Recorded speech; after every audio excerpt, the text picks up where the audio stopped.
তারা বিভিন্ন রকম হুমকিদের পানিসাগরের মণ্ডল তারার পকেটে, এই আমাদের পানিসাগর পিএস তারার পকেটে, আমাদের মাননীয় সম্মানিত এমএলএ তাদের পকেটে। তাইনের নাম হয়েছে রফিক উদ্দিন, তাইনের পিতা, তাইনের ছেলে শামসুদ্দিন এবং ইসলাম উদ্দিন এবং জালাল উদ্দিন।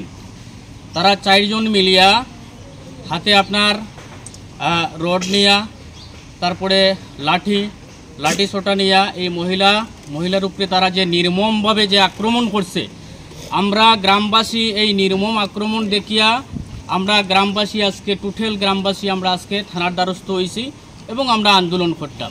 তারপরে বিভিন্ন রকম আমাদেরকে হুমকিদের, এই পরিবারটি হুমকিদের, তাই আমরা আজকে এই প্রশাসনের দ্বারস্থ হয়েছি।